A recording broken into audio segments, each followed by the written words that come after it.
día, mi nombre es Nicole Cerón Andrade, estudiante de Medicina de la Pontificia Universidad Católica, y el día de hoy vamos a revisar dos temas muy importantes del capítulo 29 del Tratado de Fisiología Médica de Guyton y Hall, los cuales detallaremos a continuación. Bien, comencemos. El intercambio por contracorriente en los vasos rectos conserva la hiperosmolaridad en la médula renal. Es muy importante saber que la médula renal requiere de un flujo sanguíneo que cubra las necesidades metabólicas de las células.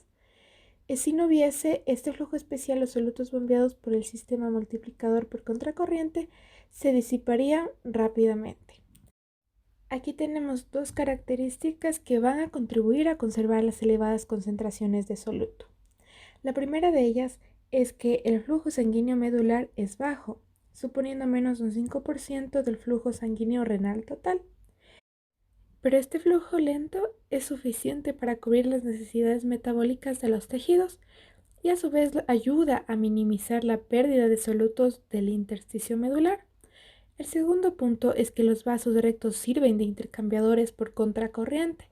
Esto va a ayudar a minimizar el lavado de solutos del intersticio medular. Tenemos este mecanismo de intercambio por contracorriente que opera de esta manera. Va a tener una forma de U, donde la rama descendente va a tener mayor concentración a medida que desciende hacia las papilas renales, puesto que va a haber la entrada de soluto del intersticio hacia la sangre y la salida de agua hacia el intersticio. Entonces, una vez que la sangre alcanza las puntas de los vasos rectos, lo que va a suceder es que va a tener una concentración de 1200 miliosmoles por litro, la misma del intersticio. Luego va a venir la rama ascendente, la cual va a tener menor concentración a medida que sube hacia la corteza renal. Esto se da, pues hay una salida de soluto y una entrada de agua hacia la sangre. Es muy importante reconocer que las presiones hidroosmóticas y coleidosmóticas son las que favorecen la reabsorción en estos capilares.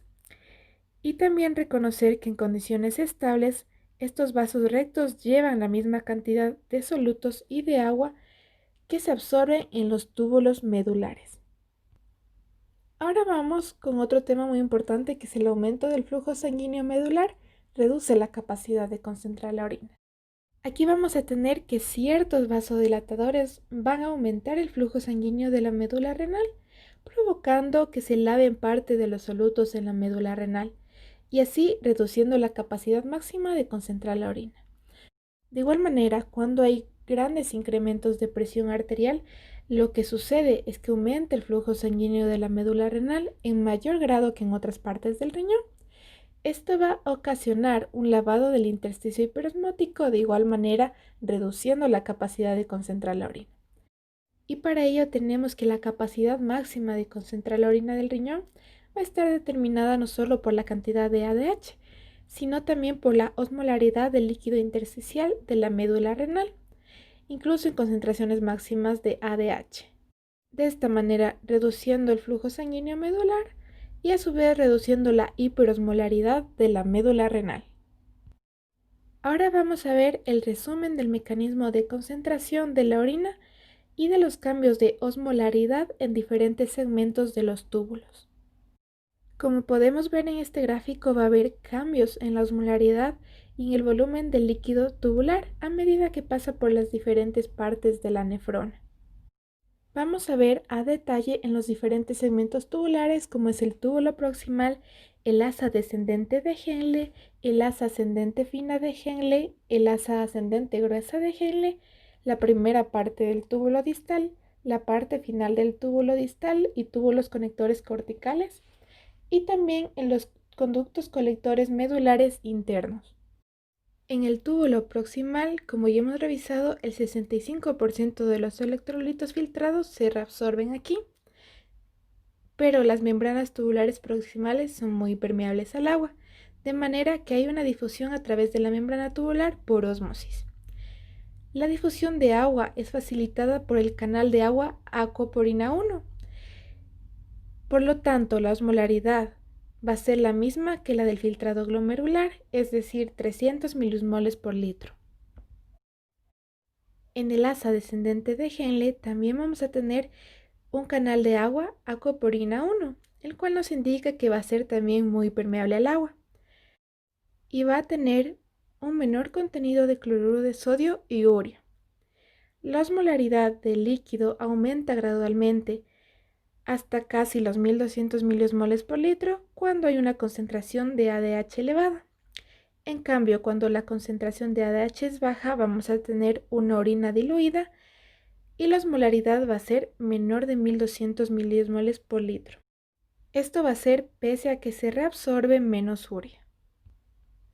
Ahora, en el asa ascendente fina de Henle, esta porción va a ser impermeable al agua y va a reabsorber parte del cloruro de sodio. Es por ello que va a haber una difusión pasiva del cloruro de sodio hacia el intersticio medular, teniendo por ello un líquido tubular diluido. En esta porción también tenemos un mecanismo que se llama reciclado de la urea, que va a contribuir a la hiperosmolaridad de la médula renal.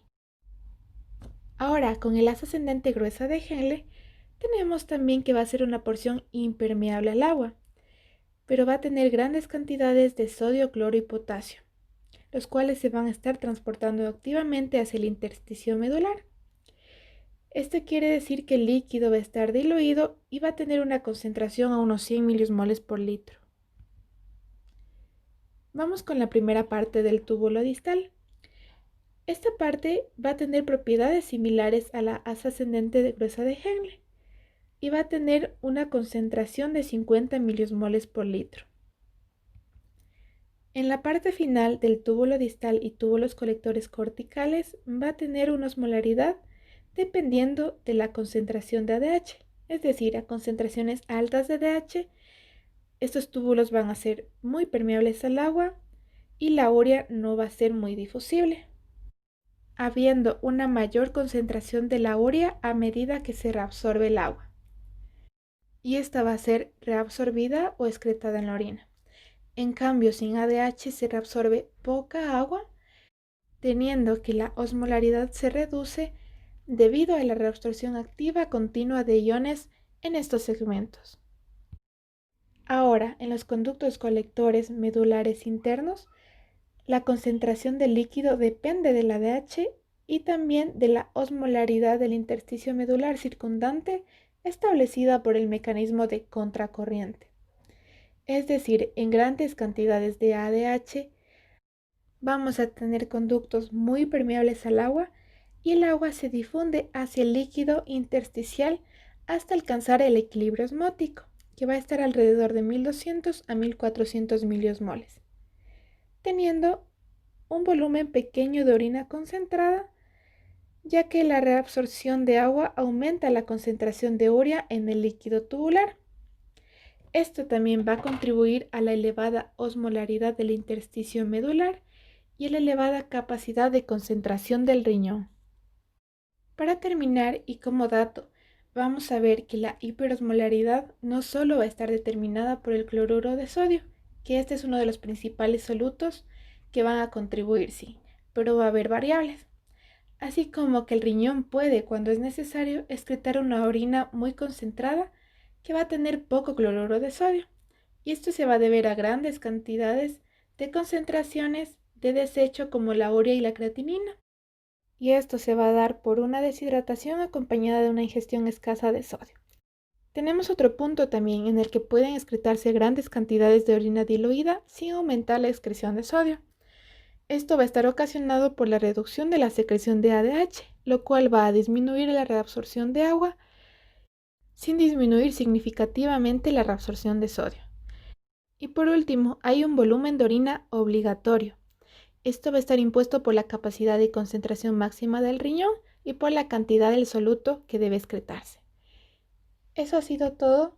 Muchas gracias. Buen día. Mi nombre es Nicole Cerón Andrade, estudiante de Medicina de la Pontificia Universidad Católica, y el día de hoy vamos a revisar dos temas muy importantes del capítulo 29 del Tratado